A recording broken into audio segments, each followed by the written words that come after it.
ከዚህ በፊት የቅባት እንቅፋት በሚል ርዕስ ተምረናል። አሁን ደግሞ ከድንጋዩ ውድቀት በኋላ የሚመጣ አክሊል፣ ድንጋይ የሆነ መከራ፣ ድንጋይ የሆነ መንገድ፣ ድንጋይ የሆነ መንገዳገድ፣ በጣም የሚከብድ ሸክም፣ ግራ መጋባት፣ ተስፋ መቁረጥ፣ እግዚአብሔር የጣለ የሚመስል ጉዟችን የመጨረሻው የክብር አክሊል መዘጋጃ እንደሆነ የምናይበት ነው። ትንቢተ ኤርምያስ ላይ ስታዩ ጌታ እግዚአብሔር አንድ ነገር አለው። ኤርምያስን ወደ ሸክላ ሰሪው ቤት ውረድልኝ። አየህ፣ ወደ ሸክላ ሰሪው ቤት ውረድልኝ ሲለው ኤርምያስ ኮምፈርት ዞን ነው ይላል። በጣም የተሳካ ህይወት ላይ ነው፣ ሰክሰስ የሆነ ኑሮ ላይ ያለ ውረድ አለው። ወዴት? ወደ ታች። ወደ ታች ሲያወርደው ሲመርጠው ነው ያወረደው። አያችሁ፣ አንዳንድ ጊዜ ላይፋችሁ ውስጥ ትመረጡና ኮምፈርት ዞናችሁን ነው የሚነጥቃችሁ። ስኬት ነበራችሁ ትወርዳላችሁ፣ ባለስልጣን ነበራችሁ ትወርዳላችሁ፣ ታዙ ነበር ትወርዳላችሁ፣ ብዙ ትውልድን ትመሩ ነበር ትወርዳላችሁ፣ ሰው ይሰማችሁ ነበር ትወርዳላችሁ፣ ሰው ትረዱ ነበር ያወርዳል። እግዚአብሔር እንደመረጠ የምታየው ነገሩ ሁሉ ዳገት ይሆንብሃል። ተስፋ መቁረጥ፣ ቀኖች መጨለም፣ በሰው መረሳት፣ በሰው መጠላት፣ በዘመድ መገፋት፣ በወዳጅ መገፋት፣ መንገዶች ድጥ መሆን። ይሄ ማለት እግዚአብሔር ሐሳይን አድርጎሃል። ለሆነ ጉዳይ ተመርጠሃል። ዛሬ ለሆነ ሰው ሰማይ ነገሩን ይቀይርለታል። ግድ የለህም፣ ዳገቱን በድል ትጨርሰዋለህ። አሜን አሜን አሜን። እኔ እቺን መልእክት እናነብና ቀጥታ ወደ ትምህርቱ ነው የምሄደው። እሺ፣ ከቁጥር 1 ጀምሮ በጌታ በኢየሱስ ስም እንሰማለን። ከእግዚአብሔር ዘንድ ወደ ኤርምያስ የመጣው ቃል እንዲህ አለው፣ ተነስተህም ወደ ሸክላ ሰሪው ቤት ውረድ፣ በዚያም ቃሌን አሰማሃለሁ። ወደ ሸክላ ሰሪው ቤትም ወረደ። እነሆ ስራው በመንኮራኩር ላይ ይሰራ ነበረ። ከጭቃ ይሰራ የነበረው ዕቃ በሸክላ ሰሪው እጅ ተበላሸ። ሸክላ ሰሪውም እንደወደደ መልሶ ሌላ ዕቃ አድርጎ ሰራው። የእግዚአብሔር ቃል ወደ እኔ እንደዚህ ሲል መጣ። የእስራኤል ቤት ሆይ፣ ይህ ሸክላ ሰሪ እንደሚሰራ በእውኑ እኔ በእናንተ ዘንድ መስራት አልችልምን? እነሆ ጭቃው በሸክላ ሰሪ እጅ አይቻልምን? እነሆ ጭቃው በሸክላ ሰሪ እጅ እንዳለ እንዲሁ እናንተ በእኔ እጅ አላችሁ። ስለዚህ ሕዝቤ ስለ መንግስት ነቅል አፈርስ አጠፋም ዘንድ በተናገርኩ ጊዜ ይህ ስለ እናንተ የተናገርኩበት ሕዝብ ከክፋቱ ቢመለስ እኔ አደርግ ዘንድ ካለሁት ክፉ ነገር ምን እላለሁ? እጸጸታለሁ። ምን ቢል? ቢመለስ። ሃሌሉያ ሃሌሉያ። ቀኞቻችንን ከፍ እናርግ። እግዚአብሔር ሆይ ከኔ ጋር ለመረጥከኝ ጉዳይ ምቹ እንድሆን እርዳኝ። ልቤን ጠብቀ፣ ከሐሳብ እንዳልወጣ ጠብቀኝ። የፊት ብርሃን በፊቴ ላይ ይብራ። በፍቃዴ እንዳልወጣ ፍቃድ በእኔ ላይ ይሁን በኢየሱስ ስም። ለጌታ ክብር አምጥተን ቁጭ እንበል። በዚህ ክፍል ውስጥ የምናየው 3 ነገር ነው። እንደውም ወደ 4 ይጠጋልና ምንድነው የምናየው? እነዚህ 4 ነገሮች ውስጥ እግዚአብሔር የመጀመሪያ ሲፈልጋችሁ ሲመርጣችሁ፣ አንደኛ ከነበራችሁበት ያወርዳችኋል። በሰው ትከበቡ ከነበረ ብቻችሁን ትቀራላችሁ። ብቻችሁን የሚያስቀራችሁ ብቻውን ሲለፈልጋችሁ የእናንተን ስብሰባ ያፈርስና የራሱን ስብሰባ ያከማቻል። ከዛ በጣም ለብዙ ሰው ምትራሩ ምትሮጡ ሰዎች ከነበራችሁ ለእናንተ ሚራራ ሚሮጥ ሰው ያሳጣችኋል። ለምንድን ነው ሲባል በጣም ፈተና ይበዛል። ማን ሲመርጥ? እግዚአብሔር ሲመርጥ። እግዚአብሔር የመረጠው ነገር ላይ ፈተና የሚበዛው የራሱን ፍላጎት ይዘጋና የሰማይ ፍላጎትን መጀመር ሲጀምር፣ መንገዱን ሲጀምር ሲቀይስ እግዚአብሔር እንደመረጠው ታውቃለህ። አሁን እዚህ ጋር የምናየው ትልቁ ነገር በእግዚአብሔር የተመረጡ ኮምፈርት ዞናቸውን ያስጣላቸው ሰዎችን ነህምያ ብታይ ጮማ ከሚበላበት ከተደላደለበት አወረደው። ወዴት? የእስራኤል ቅጥር እንደፈረሰች ባየ ጊዜ ወረደ። በቃ ኖ አለ። ምኑን በላውት? ዳዊትን ብታዩት በቤታቸው የመጨረሻ ልጅም ቢሆን በእግዚአብሔር ተመርጧል። ሚውላው የት ነው? በግና እንስሳቱን ሲጠብቅ ነው። በቤት ያሉትን ሳይሆን በደጅ ያለውን እግዚአብሔር ፈለገው።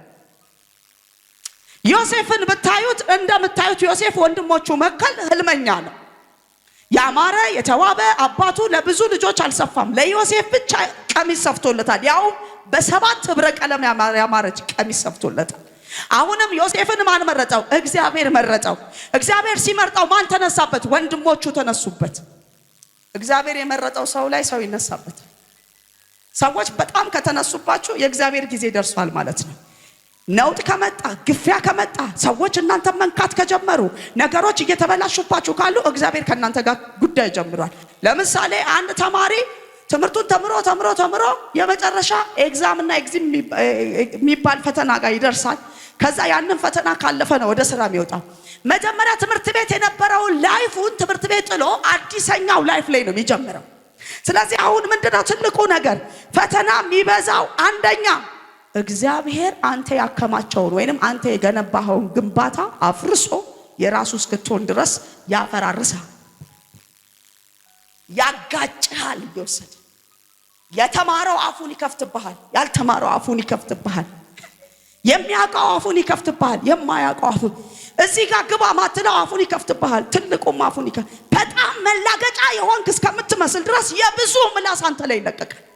ምንድነው ሲባል የትዕግስትህን ልክ ለሚቀጥለው ፖዚሽን ይሄኛውን ፖዚሽን ማስተካከል ይፈልጋል። መጀመሪያ ዲክታተር ከሆንክ ትዕግስትህን ይፈትነዋል አስነስቶብህ። አንዳንድ ጊዜ ማደጌን ያወቅኩት ዝምተኛ መሆን ሲጀምር ነው የሚሉ ሰዎች አሉ። መጽሐፍ ቅዱስ ደግሞ ማደጋችሁ በነገር ሁሉ ምን ይበል ይታወቅ ይላል። ለዚህ ነው ሸክላ ሰሪው ቤት ውረድ አለው ኤርምያስን። ማ እግዚአብሔር። ወደ ሸክላ ሰሪው ቤት ስትወርድ ሸክላ ዝም ብሎ አይደለም የሚሰራው። አፈሩ አምጥቶ ሸክላ አይሆንም፣ መቆፈር አለ። ጨብጥና የወረድከው ለውርደት አይደለም በለው፣ ለራሱ ስራ ነው ያወረደ በለው። አሁን ያነሰ ስፍራ ላይ ያለ ከመሰለ በለው፣ ቀጣዩ ግን የክብር ይሆናል በለው። ላመነ ለ20 ሰው ተፈጸመ።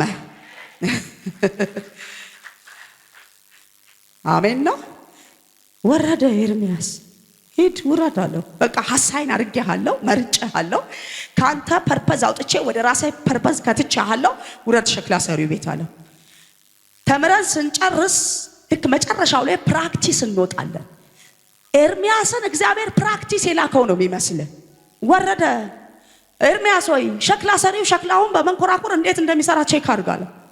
ኤርምያስ ሄደና ቆይ ይሄ ሸክላ ይሄ ሲኒ ወይንም ይሄ ምጣድ እንዴት ነው ወደዚህ ሊመጣ የቻለው? አፈሩ ስኬት ነው የመጣው? ና እንሂድ። ወዴት? ወደ ተራራ። አየህ ላይፍ ሊጀምር ነው። ኤርምያስ የመጀመሪያውን ኮምፈርት ዞኖች ጥሎ አሁን ሸክላ ሰሪ ቤት ነው የተገኘው። ጨብጥና የተገኘኸው ለውርደት አይደለም ለስራ ነው በለው። አንዳንዴ ያለ ደረጃ ትውላለህ። እግዚአብሔርን ማስተርስ ይዘህ የሰፈር ውጤት ካላመጣው እኩል እሱ ይመራክ ይጀምራል። ለምን ጭንቅላትን ትኩረኩም? እግዚአብሔር ስልጣን ሲሰጥ መጠቀም እንድትችል የበታችን እንዲመራ ያደርጋል። እግዚአብሔር ነገ ልትቀመጥ ያለውን ወንበር እንድታከብር የማያከብረው ስር ያስቀምጣል። እግዚአብሔር ነካርግና የቅባቱ ባህሪ ይሄ ነው በለው እስኪ። ኤርምያስ ሄደ፣ ወደ ሸክላ ሰሪው ቤት ገባ። ከሸክላ ሰሪው ጋር ተነጋገረ። እንዴት እንደሚሰራ መጠየቅ ጀመረ። ሸክላ ሰሪው ኤርምያስን ይዞት ወደ ተራራ ሄደ። ተራራ ከተማ ውስጥ የለም። ጨብጥና ከከተማ ውጣ በለው እስኪ። ወደ ገጠር ገቡ። ለምን? ኦሪየንቴሽን ሊወስድ ነው። ፕራክቲስ ነው የወጣው። ፕራክቲስ ስትወጣ ታያለህ እንጂ ልትታይ አይደለም። ልታይ ነው የሄድከው። ስራ ተጀመረ። ቆፈረ፣ አፈሩን ተሸከመ፣ አመጣ። ኤርምያስ እያለከለከ መጣና አሁንም አፈሩን ማድቀቅ አለበት። ዱላ ሰጠው፣ ቀጥቅጠው አለው። ምኑን? አፈሩን። ብዙዎቻችን ወዲያው ትጠረምሳል። አሜን ተረምሳለሁ ትላለህ። ከዛ የሆነ ቦታ ሲል እግዚአብሔር ዋሽቷል። እግዚአብሔር ይዋሻል። ተናግሮኝ እንደዚህ ያደረገብኝ እግዚአብሔር በቃ እግዚአብሔር ከዚህ በኋላ ነብይ ከምሰማ ጆሮዬ ይደፈን የምትሉ ሰዎች ትንቢቱ መጀመሪያ አንተን ነው የሚሰራው። ስራ ከመጀመሩ በፊት የተሰራ ነገር ከመስጠቱ በፊት መጀመሪያ አንተን ነው የሚሰራው። ባልተሰራ ቤት ውስጥ የተስተካከለ ቃጋ አይገባም። አመጣ፣ አፈሩን ቀጠቀጠ። በጣም ካደቀቀው በኋላ ወንፊት ያስፈልገው። ለምን ሲባል አባጣ ሸክላው ላይ ወጥቶ የሸክላውን ቅርጽ እንዳያበላሽ እንደገና ሸክላው ውበቱን እንዳይደብቅበት ወንፊት ላይ መቀመጥ አለበት። ትዞራለህ፣ ማይመጥን ሰው ጋር ትገባለህ፣ የማይመጥን ሰፈር ትገባለህ፣ የማይመጥን ሰው ጋር ትደርሳለህ። እንደው ባንተ ምክንያት እንደው ንጉሱን ባገኘው ብለ የሆነን ሰው ልታማክር ትሄዳለህ። ትልቅ ሰው አንተ ተፈላጊ ሆነ፣ አንተ ደግሞ ሰው ፈላጊ ያረጋሃል። ወንፊቱ ጋር አንኳሩን እየደፋልህ ነው። የመፈለግ ትግስትህን ልክ እየሰራልህ ነው። እዛስ ወንፊቱ ላይ ከተቀመጠ በኋላ አንኳሩን ከደቃ ከለየ በኋላ ወደ መቦካቱ ይሄዳል። ለማብካት ደግሞ በውሃ ዝም ብላ ታቦካም፣ እርሾ ያስፈልጋል። ክርስቲያን ትክክለኛ ማንነቱ ካልበሰለ ትዕቢተኛ ነው የሚሆነው። ትዕቢት መጣል ያለበት ቦታ ጋር ደረሰ። እርሾ አመጣ፣ አቦካው፣ ድብ አርጎ ተቦክቶ ይሸፈናል።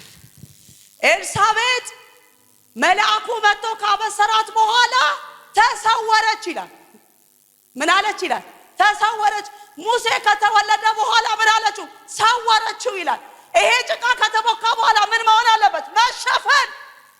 ለምን? ለመብሰል። ያልበሰለ እህል ሆድ እንደሚያሳምም ያልበሰለ ክርስቲያን መንገድ ያስፋል።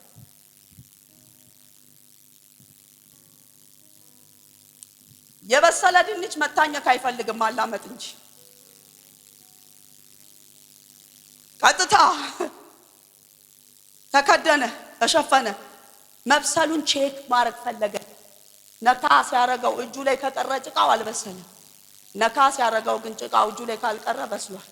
ወደ መሰራቱ ወደ ዕቃነት እየደረሰ ነው። ስለዚህ በስሏል። ክርስቲያን ሲበስል ለሰው መበላት ሲጀምር ሰዎች እሱን አይቶ ወደ እግዚአብሔር መንግስት መግባት ሲጀምሩ አደባባዩ መሰጠት ይጀምራል። ስለዚህ ወደ ዕቃነት ሊለወጥ በስሏል። ምኑ? ጭቃው።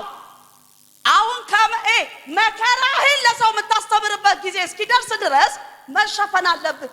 እያለቅ እንደሌለ ሰው ትታሰባለህ። ቤት ውስጥ ልትኖር ትችላለህ፣ እንደሌለ ያስቡሃል። ጉባኤ መሃል ልትኖር ትችላለህ፣ እንደሌለ ትታሰባለህ። በቃ ማንም ሰው ላያይ ይችላል። መጀመሪያ እኮ ካንተ ውጪ ሰው የላቸውም። ሳይደውሉ አያድሩልህም፣ ሳያገኙ አያድሩልህም። ስማቸው አፋቸው አንተ ብቻ ነው የምትሆነው። መሰራት ስትጀምር ከነሱ ፊት እያለክ ይደብቃል ሰማይ። ሸክላ ሰሪ ወደ ስራው ጀመረ። መንኮራኩሩ ላይ ለመቀመጥ ምን ያስፈልገዋል? ውሃ ያስፈልገዋል። ቅርጽ የሚሰጥ እግዚአብሔር መንፈስ ያስፈልጋል።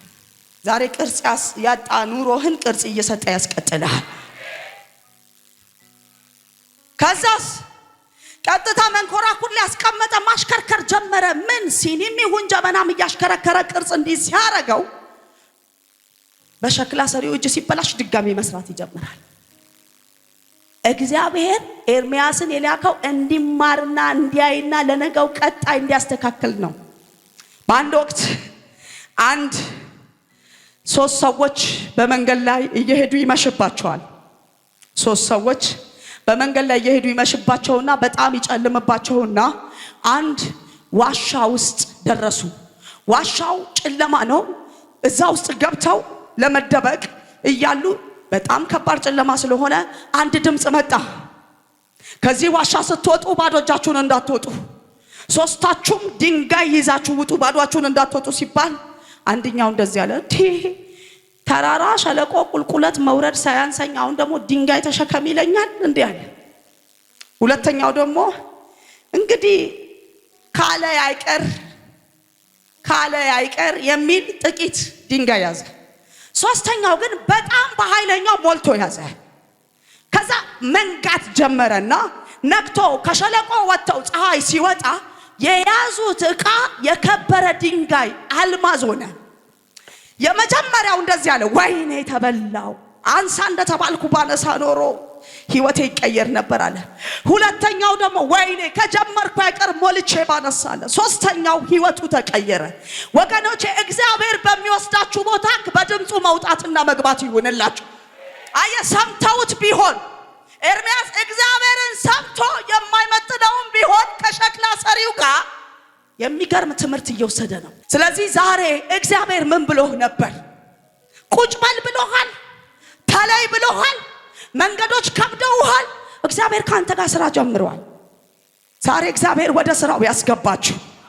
እነዚህ ሰዎች ሶስቱም ሰዎች ላይ ሶስት አይነት ባህሪ ታያለ። ይሄኛው ምን ቸገረኝ፣ ይሄኛው ስላሉ፣ ይሄኛው ግን ከጀመርኩ አይቀር።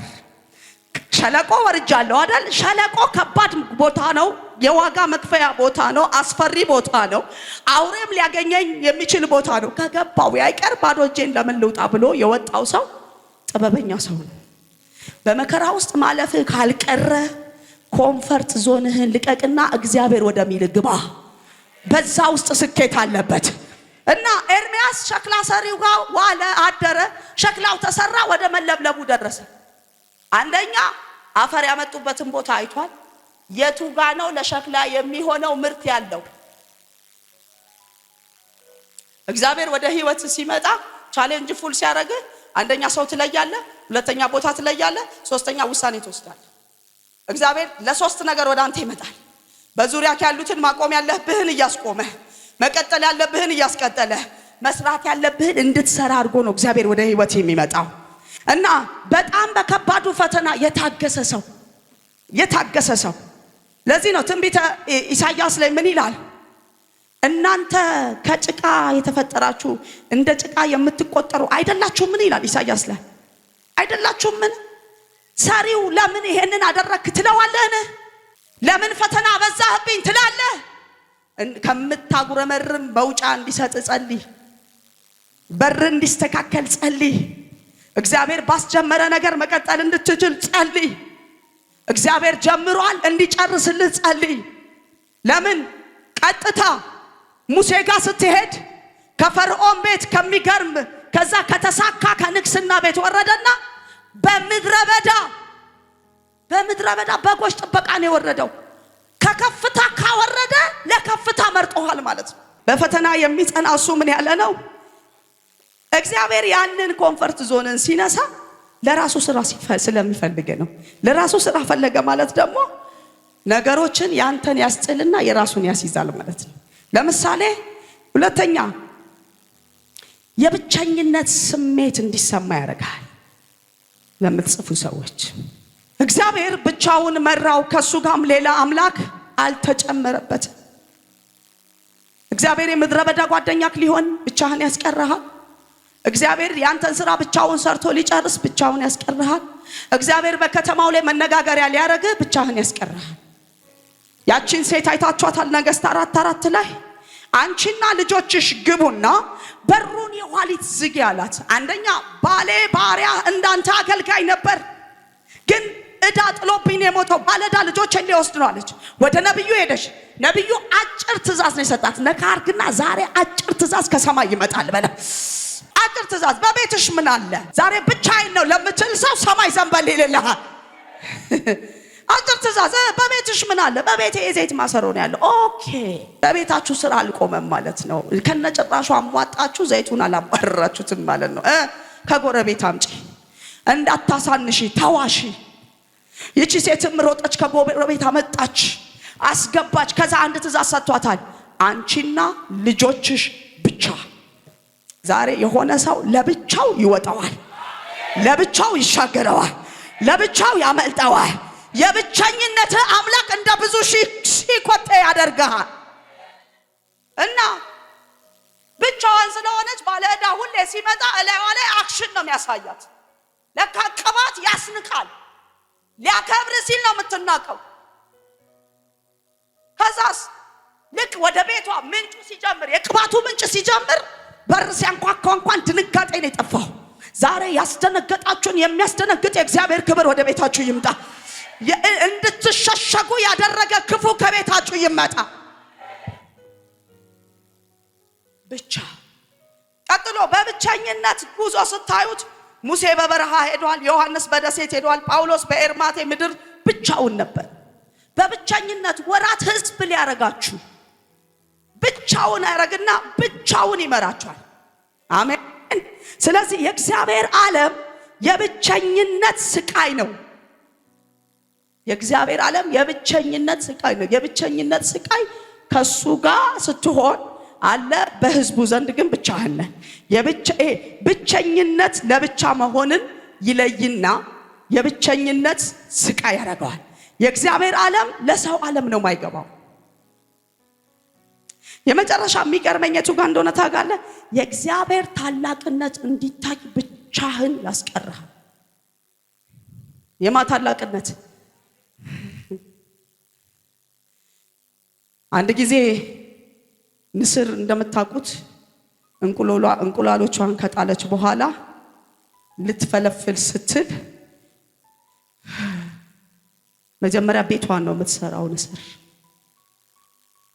ቤቷን ትሰራለችና ቤቷን በእንጨትና በእሾክ ነው የምትሰራው። የልጆቿን መፈልፈያ ቦታውን በእንጨትና በእሾክ ትሰራና የሚወለዱበትን ቦታ ደግሞ ክንፎች ለስለስ ያሉ ነገር ታነጥፍላቸዋለች።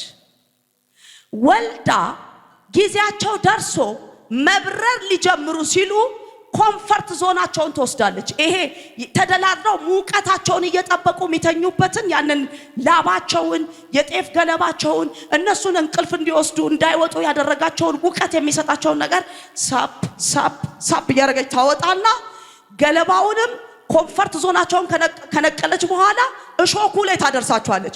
እነሱ እሾኩን ስለሚጠሉት ወደ መብረር ነው የሚሄዱት። እግዚአብሔር ብቻህን ያደረገ የከበቡህን የመታለ የያዙህን ያስጣለ ብቻህን መብረር እንድትችል ነው። እግዚአብሔር ካንተ ጋር መስራት ሲጀምር መጀመሪያ አንደኛ እንደው የሆነ ሰው ላይ ትደግፋለህ። ያ ሰው ከሌለ ማትኖር የሚመስልህ፣ ያ ሰው ከሌለ መንገድ የማይሳካ የሚመስልህ፣ ያ ሰው ከሌለ ህይወት የሚቀጥል የማይመስልህ፣ በቃ ከዛ ሰው ውጪ ያንተ ኑሮ መኖር ማትችል ነው። እግዚአብሔር ይመጣና ያንን ሰው ተዋ ያደርገዋል። ምንም ሳታረጋቸው ጥለው ሄደ። ከዛ ብቻህን ቆመ፣ ብቻህን ተራምደ፣ ብቻህን መጨረስ እንድትችል ያደርግና መብረር አቅም ስታገኝ ይከቡሃል። አንተ ግን ነገሩን በደል ትጨርሰዋል። አየህ የንስር እርድናዋ ጨብጥና በሄዱ ሰዎች አትዘን በለ። የሄዱት በለ አንተን ሊያሳድጉ ነው በለ።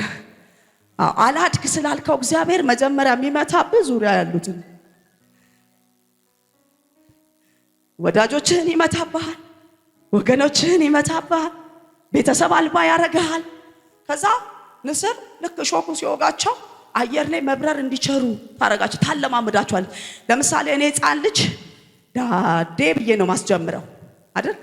ዳዴ እያልኩ አስጀምርና ከዛ ልክ እንለቀዋለን። መሀል ላይ ሲደርስ እየተንቀጠቀጠም ቢሆን እየተንገዳገደ። ንስርም ልጆቿን እንደዛ እንዲለምዱ ዋና ኮምፈርት ዞናቸውን ነው የወሰደችው። እግዚአብሔርም ብቻውን መራው፣ ከሱ ጋር ሌላ አምላክ አልተጨመረም የሚለው መልእክት በህይወት እንዲሰራ አዛኞችን ያነሳና ብቻህን ያስቀርሃል።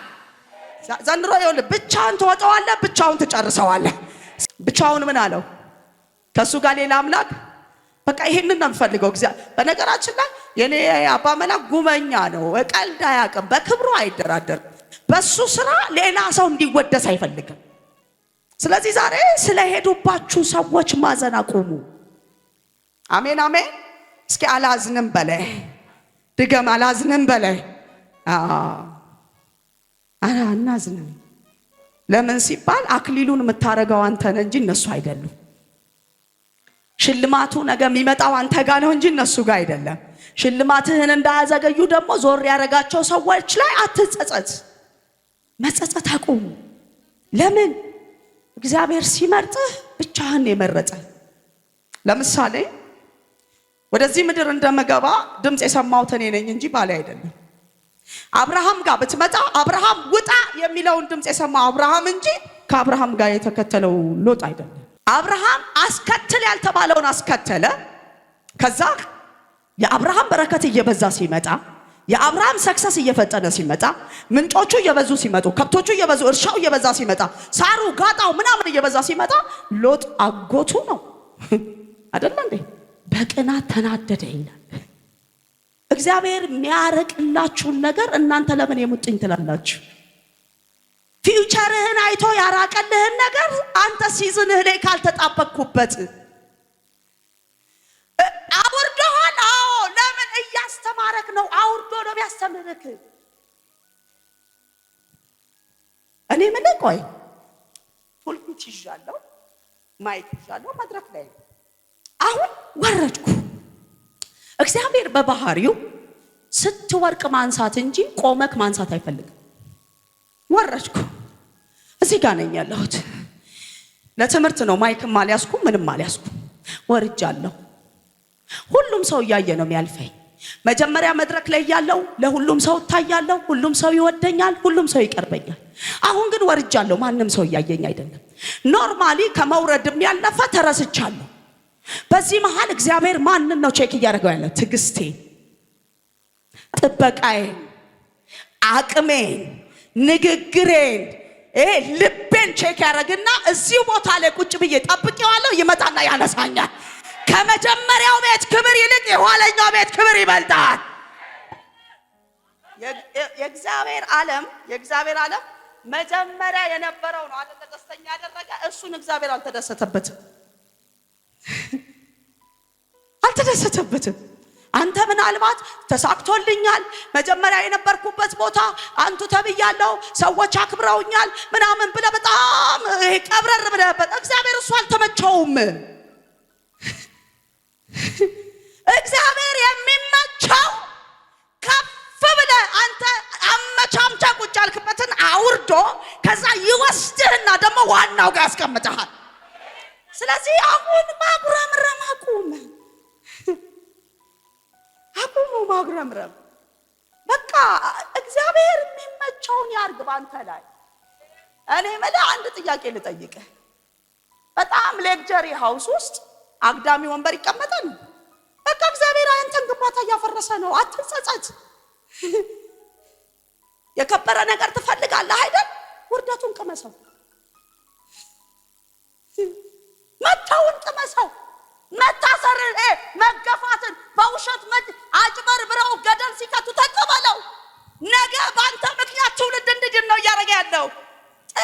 ኢዮብ እኮ ጥላውን አነሳበት እግዚአብሔር ሲመልስለት፣ ግን ከመጀመሪያው በተሻለ ነው የመለሰለት። በቃ አትጸጸት። እግዚአብሔር ጥሎኛል። ማንን እንደጣለ ይጥላል። ማንን እንደተወ ነው አንተን ይተወ። ይሄኛውን ኮምፈርት ዞንህን ሳይሆን እግዚአብሔር የሚፈልገው እንቅልፍ ማጣትህን፣ ለምን ይሄ ደረሰብኝ ማለትህን፣ በሰዎች መገፋትህን እግዚአብሔር ይወደዋል። ለምን መሰለህ? ሰው ላይ ዲፌንድ እንዳትሆን ፕሮቴክት እያደረገ ነው። ስለዚህ ተስፋህን ከሰው አንሳና እኔ ላይ ለጥፈው፣ እኔ ነኝ አምላክህ እያለ ነው እግዚአብሔር። ግድላችሁም እግዚአብሔር ከሰዎች ድጋፍ ያነሳችኋል። እንዴ ምን ሆነ ነው? እኔ የሚገርመኝ የቱ ጋር እንደሆነ ልንገርህ። የእግዚአብሔር ዓለም የሚገርመው እስኪ ይኸውላችሁ፣ ሁሌ አይኗ ተይዟል። ሁሌ እኔ ነኝ የምመራት። ሁሌ በእኔ ስር ናት። ከዛ እኔ ማስቀምጣት ቦታ ነው የምትቀመጠው። ከዛ ሁሌ ብታስጨርቋን ታነጥፋለች። እኔ ነኝ ያስቀመጥኳት። እኔ እስከምመጣ ካስቀመጥኳት አትነሳም። በእኔ ቁጥጥር ስር ናት። ምን ስለሌላት? አይን ስለሌላት። ከዛስ ሰው ስም ሰጥቷታል። ምን የሚል ለማኝ። ከዛ መታወቂያ አላት። ምን የሚል ብታስጨርቅ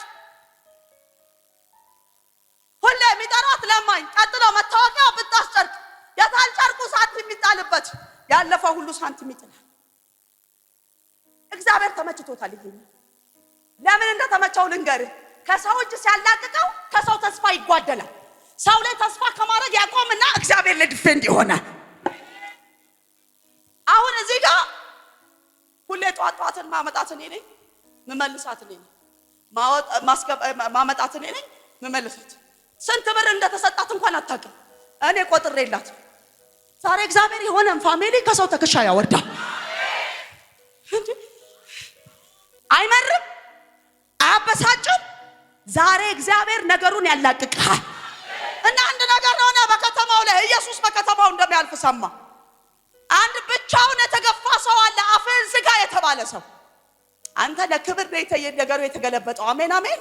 የብቸኝነት ወራት አለ፣ የመረሳት ወራት አለ፣ በሰው የመናቅ ወራት አለ፣ በሰው የመሸከም ወራት አለ። አሁን እስከበድከኝ የሚባል ድምፅም አለ። በዛ ሁሉ መሃል እግዚአብሔር ክብሩን ሊገልጥ ወዷል። ጨብጥና ክብሩን ሊገልጥ እንጂ ሊያዋርደኝ አላረገኝም። ከዚህ በኋላ በል እስኪ የሱ አምላክ ሊባል ስለወደደ በለ አሁን በማልፍበት በለ እግዚአብሔር ተመችቶታል በለ አሁን ግን በለ ከዚህ ጉዳይ በለ በቃ ይበል እስኪ አረ ከኔ ጋር በቃ በለ የዳዊት ልጅ ሆይ ማረኝ። ኢየሱስም እየሄደ ነበር እየሄደ ከዛ ከመሄድም ቆመ ይላል ማ ኢየሱስ። ዛሬ ለሆነ ሰው ጩኸት እግዚአብሔር ይቆማል። ለሆነ ፋሚሊ እንባ እግዚአብሔር ይቆማል። እስኪ ዝም ብሎ አያልፈኝም በለኝ አንተ። ከዛስ አምጡት። እነማንን ነው አምጡ ያለው? ዝምበልባዮችን፣ ከልካዮችን። በጌታ በኢየሱስም መፈታት ይሁንልሽ። ዛሬ እጸልያለሁ አንተን እንደ ውርደት ዝምበል ያሉ፣ አትታይም ያሉ፣ እግዚአብሔር አያየውም ያሉ አንተ ላይ የተሳለቁትን ሰዎች እግዚአብሔር እዛው ያሳፍርልሃል። እስኪ ይሄ ወራት የመማሪያ ወራት ነው በላይ። እኔ አልተተውኩም በላይ፣ እኔ አልተረሳውም በላይ፣ እኔ አልተጣልኩም በላይ። እግዚአብሔር በላይ እንደ ኃያል በላይ እንደ ጨካኝ በላይ ከኔ ጋር ወጥቶ